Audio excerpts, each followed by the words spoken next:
any questions that you guys have about business, I'm live now also, so we've got 2 live things going on. Yeah. It's kind of ridiculous, so you could see a live within a live. Dude. Yeah, I should have turned mine sideways too. Yeah, I actually learned that the hard way, right? Yeah. So I got the one and only Lonnie Robinson here. We just had breakfast this is a pretty awesome place here. Oh, man. It's called Dame's Chicken and Waffles. So what did you think about it? It was wonderful. I tell you what, not only did we have like some incredible conversations, but the staff was good. They were awesome. They made great recommendations, and food was good, and conversation was great. And I'm going to come back. We talked about that earlier. We talked about how you can leverage your friendships, your clients, to connect, and to also recommend people to offers and opportunities. Absolutely. It's just an amazing thing, and the power of that. You know, and I think you brought up a good point. You said something really good so we were talking about what makes a good leader, right? What makes a good leader in business. And so I've got a staff that is both physical and virtual.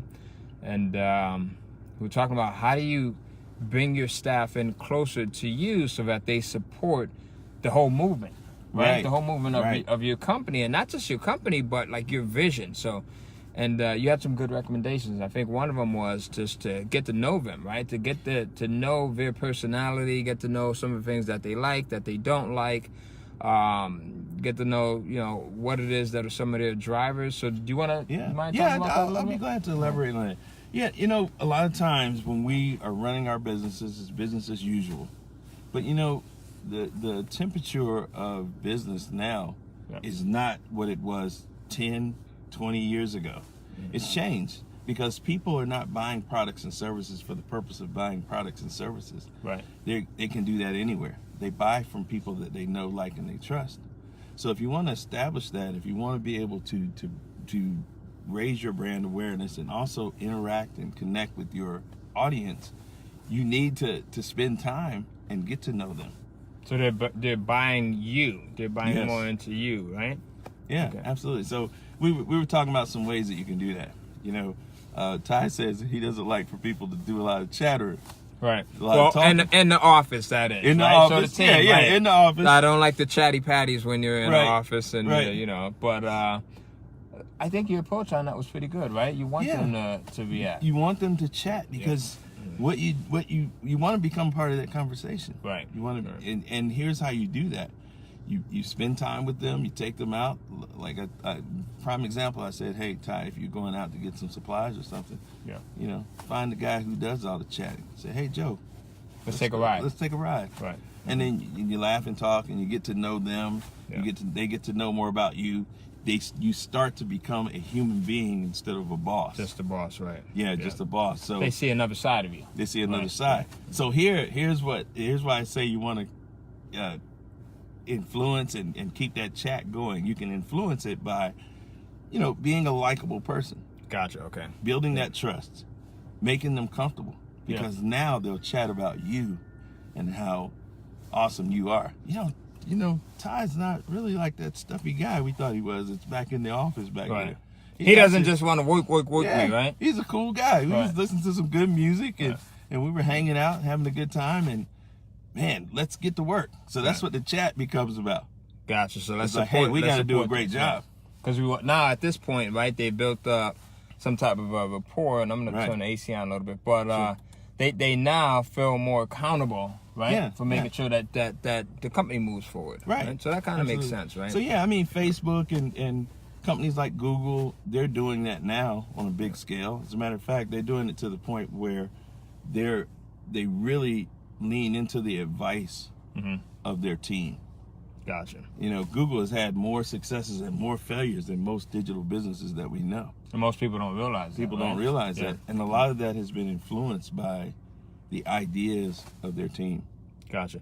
So I think that's important too. So is just being able to speak to your team and give them an opportunity to talk, right? I think as leaders, we get so used to being on the totem pole, right? And we're the ones that are projecting the ideas instead of getting your team involved and allowing them to have some feedback, because I mean, especially depending on who's on your team, you could get some really good insights, right? And not only that, you actually are able to put people in a better position to perform better, because now you start to identify their strengths. Right. So some people, there's a lot of people that are out there that are in the wrong positions. And out of need. Yes. More than anything. Out of need. Right. Yeah. Right. Mm-hmm. And what you'll discover is that there's different personalities. They have different superpowers, as I like to call it. And you're able to use that and leverage it in your business. Gotcha. And plus, on top of that, they're enjoying what they're doing. Got it. So I got Leonard Nesmith is on here. He's saying leadership is huge. So Len, you're in a position of leadership right now. I know you've been in that position for a few decades. What are some of your big takeaways when it comes to just being a good leader and getting the most out of your people? Well, like I said, be likable, be approachable. One of the things I did when I was in the sailor industry is that, my birthdays became their birthdays. My celebrations became wins for them as well. So what we would do with our staff as well as our clients is we would have like birthday parties. We'd have and this is staff and clients who invite staff and clients and their families. Got it. And we would invite them. Yeah. And you know what happens? You stay front of mind. Yeah.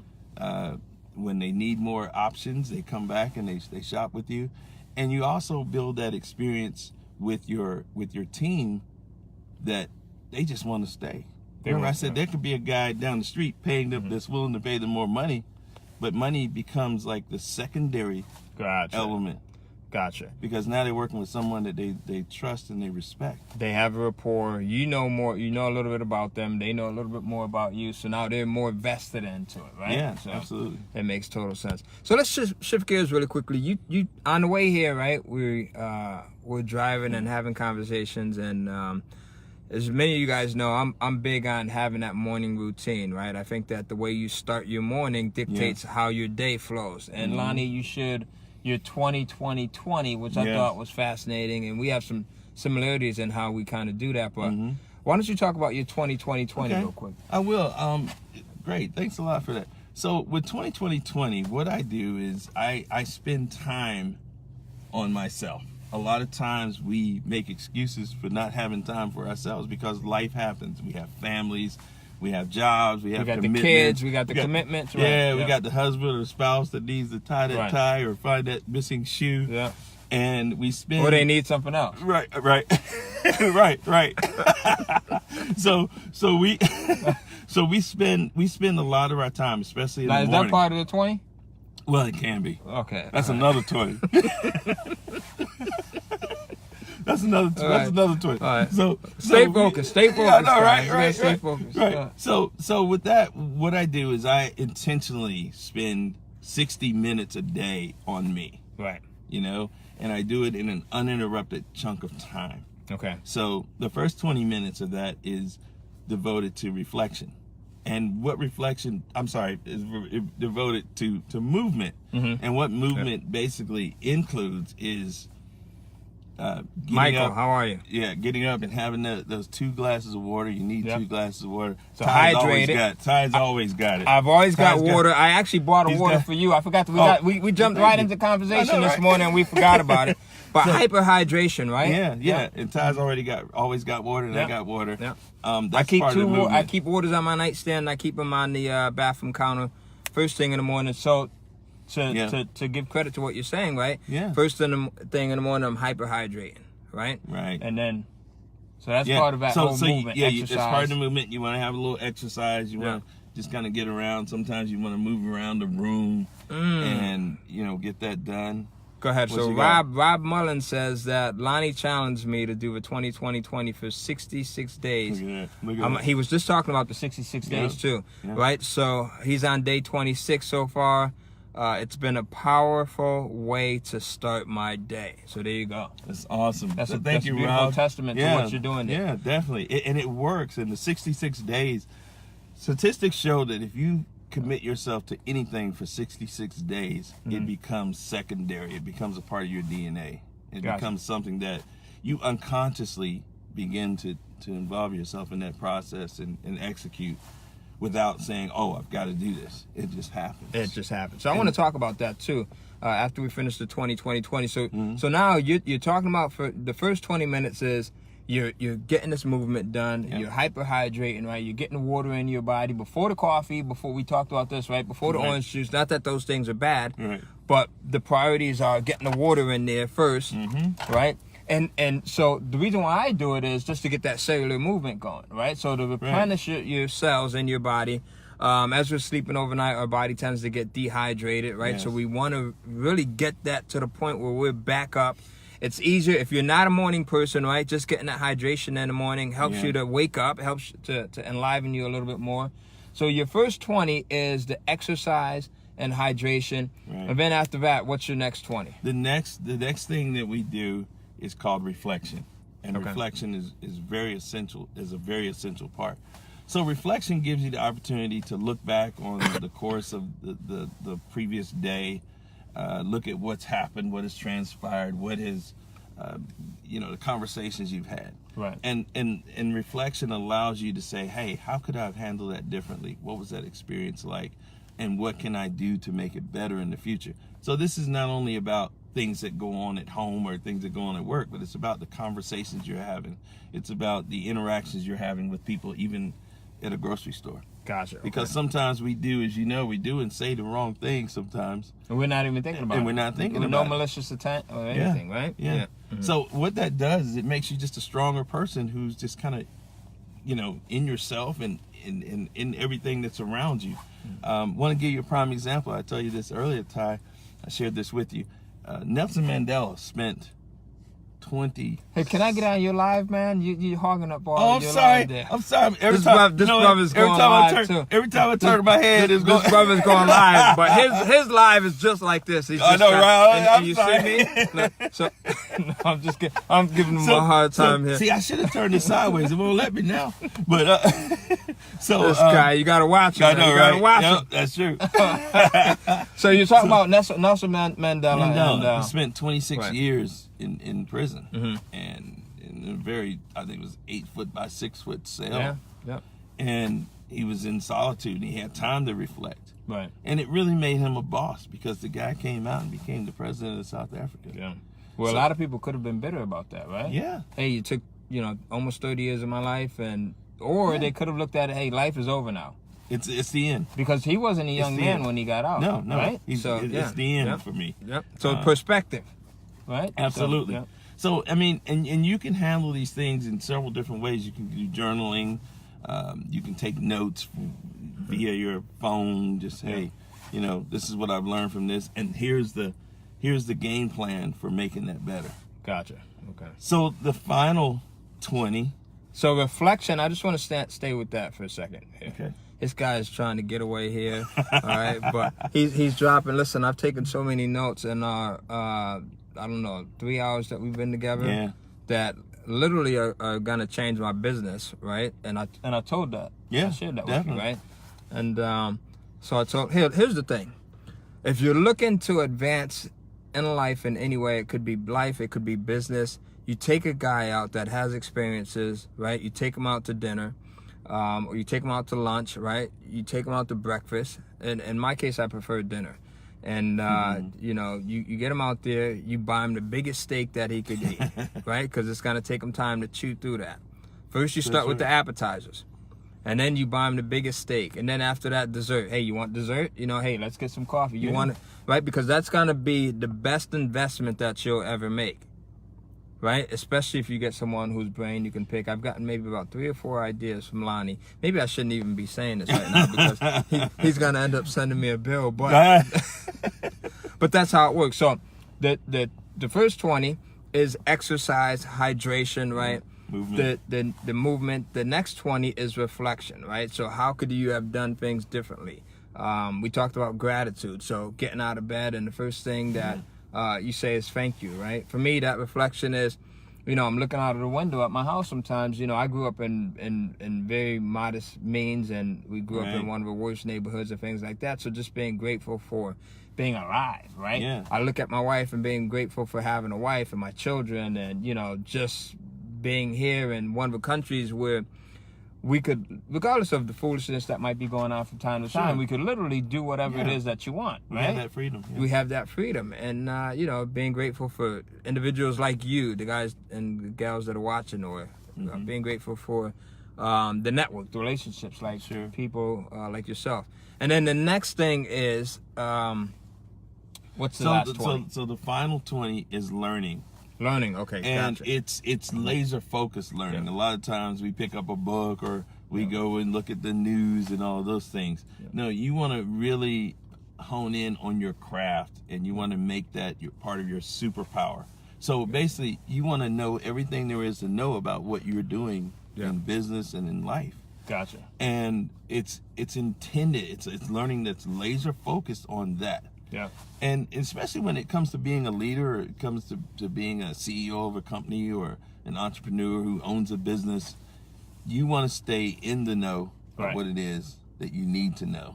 Gotcha. As it relates to not only your people, but as it relates to the industry, as it relates to your competition. The product or service that you're selling. Products and services. Gotcha. Right.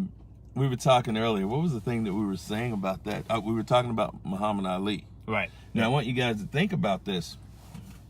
Muhammad Ali, when you think about some of the people that he fought, Joe Frazier, George Foreman, Ken Norton, these guys were big. They were solid. They were brawlers. Very muscular guys, But you look at Muhammad Ali, and he was kind of an average guy. Yep, very toned, not really built out. No George Foreman or Ken Norton muscles or no big George Foreman, strength. This dude's like Hercules. But he took those guys down. And he took those guys down. Yeah. And the thing is that he intentionally learned his craft. He didn't perfect it. He didn't want to perfect it. He wanted to be the best at it, and he understood his competition. And he prepared both physically and mentally for that. Yeah. And he created a laser-focused plan for each one of those guys and the other many guys that he beat. Yeah. And took one on at a time, and understanding them, understanding their fighting styles, understanding him. So the same thing applies to business, right? You're saying, understand your market, understand who your product or your service is serving, right? And then understand the industry, so you can continue to evolve. So it's super important. So you're embracing all those things. All of those things, right. Embrace your competition. Gotcha. And 20 minutes dramatically gives you a huge one-up, right, on your competition, because most people are not doing that on a consistent daily basis, right? So, we say, 20 minutes, 20, 60 minutes doesn't seem like a lot of time. It's a lot more time than you think, because it's more time than you've ever in life given yourself permission to do something that's laser focused on you. Yeah. So the key here is to get up an hour earlier. So that was going to be my next question. So now everyone's got busy lives, right? You have children, you've got businesses, you have commitments, you have significance, wives, husbands. How do you get that time? So that's it, is to get up an hour earlier, right? Now here's what happens. And Ty asked me, why an hour early? Why not at night? Right. Here's what happens when you get up an hour earlier. When you get up an hour earlier, chances are, and I want you guys to really think about this, chances are you're the only person up. Right. You're the only person up. In your household. Everyone else is still getting that 1 hour of sleep, so you've got some quiet time, you've got some solitude. Yeah. And you could, if you really go in and say, hey, listen, and I think it starts with the night before, right? So you saying that tomorrow morning I'm waking up at 6, and it becomes this habit, it becomes this routine. You talked about the 66 days, right? Doing anything consistently for 66 days becomes ingrained in you. Yes. Where you're not even thinking about it anymore. Right? You're jumping up and you're doing it. You're getting it done. Right. And so if you think about the time, like we said, 60 minutes doesn't seem like a lot. Yeah. But it is a lot, because it's uninterrupted chunks of time. It's an uninterrupted time that you don't have to worry about, the kids. You got quiet the spouse. Time. You got that quiet time, and you might as well use it to your advantage to make you a bigger boss. Super, super smart. Yeah. And the one thing I would add on to that is setting up your environment, right? So that you can maximize that time. So when you do get up, now you have you've got your bottles of water or whatever Right, it is right. on your nightstand or wherever it is. So now you're not wasting time going down to the kitchen, right, to grab Right. that, because that can add Yeah. on 2 or 3 minutes, or it could take away 2 or 3 minutes or 5 minutes. Sure. The other thing is, you have your plan for exercising. You've got the content that you're going to learn, so it's there. So it's like Lonnie said, very smart what he said, and that was intentional learning. One of the things that I've been doing over the last couple of months is avoiding unintentional learning. Right? So unintentional learning. So if I'm learning right now, I'm in the process of where I'm studying more about building out teams to the point where I could build businesses that don't require me being directly involved, right? Right. So I've been intentionally learning about that stuff, and I always get people that recommend books to me, right? So now what I'll do is, before in the past, I would, especially if the book looked good or if the audio looked good, I would instantly go in and buy it. Right. Now that sets you on the path of unintentional learning now. And now you're down a different rabbit hole. So now it's only things that are going to take me in the direction of the goal that I'm going into, right? And you see a huge change when you start to do that. Yeah, and that definitely correlates to the practices I see many marketers making in their businesses. They're buying these, and people call them shiny objects. I don't know if I like that anymore. Shiny objects. Because shiny objects, we've given it a bad overtone. Right. Actually, a shiny object can be something pretty powerful. Yeah. And profitable in your business, that if you use it correctly. So they're buying these products and services because of the value, the discount, the scarcity. It ends Sunday at midnight. Yeah. They're buying these products and services, but they don't have a real business to put in it. So it's like buying pieces of 5 or 6 different puzzles and trying to fit them together. It will never work. Because you're not at that point yet, or well, here's you need to set a foundation of okay. principles about which say, hey, this is what I want to do in business. This is the market that I'm going to serve, and this is how I'm going to provide value for them. So whatever you're buying has to take you in that direction. I need those components to set that foundation to get that started. Super smart. Then once I've got that foundation set, how do I pull the pieces in, the products and services that I need to make that scalable? Yeah, super smart. I think we'll close out on that one last note, because that was very powerful. I think a lot of people, and I see this, right? I've consulted a lot of business owners and people that want to get started with starting business, as have you. And people, you'll see, they come in and they don't know what their foundation is. They don't know where they want to go. Right? So starting off with knowing where it is that you want to go, that end result, it helps you to get there a lot quicker. It helps you to get there with more clarity. And it helps with the distraction. So when you see something else that comes into play, you could say, nope, is this in alignment with where I want to go? I want to go to California, but I see a television ad now that's talking about New Hampshire, and I'm in Florida. New Hampshire doesn't get me to California if I go in and make that detour, right? So it's all about knowing exactly where you want to go and then having that foundation, as Lonnie said. Yeah, you got to look at products shouldn't look for you. You need to look for the products. So when you've got that foundation, you need to look for those things that are going to add value to that. Listen, that one thing right there will save a lot of time. It'll save you a lot of money, and it'll help you to get started a lot quicker. I am now going to close out this live because I want to pick Lonnie's brain, and I'm going to keep him off myself. My man. But hey, follow this guy. If you're not following Lonnie Robinson already, go in and follow him. This is a guy who I've known about for many, many, many years. We've probably known each other for what, maybe a decade or so? At least. On and off, right? Yeah, at least. And there's so many people. Listen, it's all about networking. I share that a lot with you guys, where even if you think you're the most introverted person, or you think you're not comfortable with getting around people or getting out there, sometimes you just need that one relationship. That one relationship and that one nugget that you get from that conversation, right, can change things for you. So there you go. Go follow Lonnie Robinson, and we will see you on the next one. Peace out. Take care, guys. We love you. Take care. Bye-bye. Thanks, Susan. Chris, my brother Chris.